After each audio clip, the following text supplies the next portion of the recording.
नमस्कार, मेरा नाम ऋतिक ठाकुर है और आप एनएमएफ न्यूज देख रहे हैं।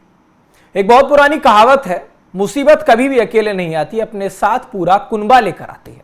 और बंगाल में आज सुबह जो हुआ उस पर यह कहावत बिल्कुल सटीक बैठती है, जब कलकत्ता के कालीघाट स्थित अभिषेक बनर्जी के शांति निकेतन आवास पर सुबह सुबह 3 बजे शालबनी पुलिस पहुंचती है, ताला तोड़ा जाता और उसके बाद एंट्री ली गई। शालबनी पुलिस पहुंची और उसके बाद कोलकाता पुलिस की टीम भारी फोर्स के साथ वहां पर तैनात होती है। कहा जा रहा है कि सुमित रॉय, जो कि अभिषेक बनर्जी के पर्सनल असिस्टेंट हैं, उसकी तलाश में यहां पर यह पुलिस पहुंची और बार बार बोला जा रहा है कि सुमित रॉय के ऊपर तमाम अलग अलग तरीके के आरोप हैं, चाहे वो 2023 में पैसे लेकर के स्कूलों में जॉब देने की बात हो। लेकिन अब ऐसे में सबसे ताजा मामला है टीएमसी में टिकट दिलाने का। अब इसी को लेकर के जब ये खबर मिली तो ममता बनर्जी भी अभिषेक बनर्जी के आवास पर पहुंच जाती है सुबह सुबह, क्योंकि हमने देखा अभिषेक बनर्जी के लिए जो ये मुसीबतों का पहाड़ है वो अकेला नहीं है।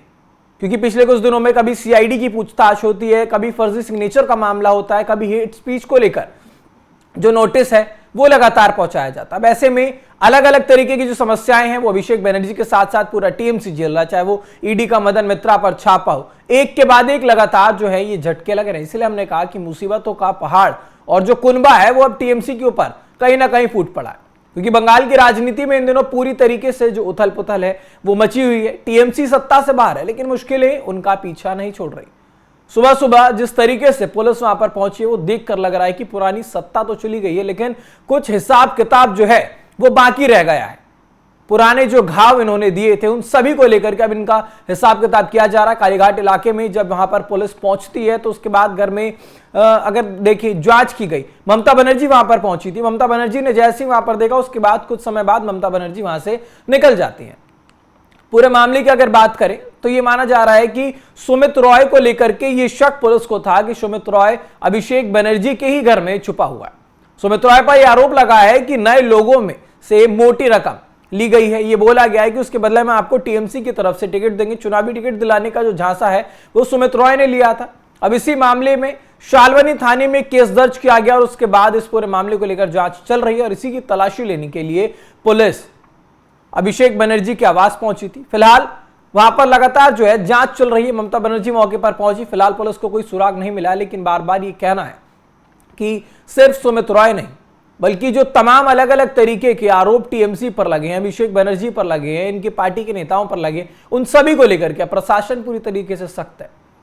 लेकिन ये बात गौरतलब है कि फर्जी सिग्नेचर का मामला हो, चाहे हेट स्पीच का मामला हो, चाहे पैसे लेकर के टिकट वितरण का मामला हो, इन सभी बातों को देखते हुए अब कहीं ना कहीं टीएमसी के अंदर जो उथल पुथल है, उनके नेताओं में जो उथल पुथल है वो जायज है। लोगों में अब एक डर का माहौल है। जिस तरीके से 15 साल तक टीएमसी ने बंगाल में शासन किया, उसके बाद लगातार जिस तरीके से प्रशासन अब सख्त है वो दर्शाता है कि इन लोगों ने भ्रष्टाचार किस रूप से किया हुआ था। और इसी वजह से क्योंकि मोटी रकम लेकर के जब टिकट वितरण किया जा रहा था तो कहीं ना कहीं ये माना भी जा रहा है कि इसी वजह से पार्टी के अंदर एक भ्रष्टाचार जो था वो देखने को मिला। तमाम नेताओं की जो नाराजगी थी वो देखने को मिल रही है। अब आने वाले समय में देखना होगा कि आखिरकार जब यहाँ पर पुलिस पहुंची है, प्रशासन की तरफ से लोग पहुंचे, अलग अलग तरीके के मामलों में अभिषेक बनर्जी की भी सुनवाई होनी। 14 तारीख को अभिषेक को तलब भी किया गया है, तो क्या कुछ निष्कर्ष निकलता है। फिलहाल आज जो यहां पर पुलिस पहुंची है इसका क्या अपडेट होगा वो भी हम आप तक पहुंचाएंगे। फिलहाल इस खबर पर आपकी क्या राय है हमें कमेंट बॉक्स में जरूर बताइएगा। देश दुनिया की तमाम खबरों के लिए देखते रहिए एनएमएफ न्यूज।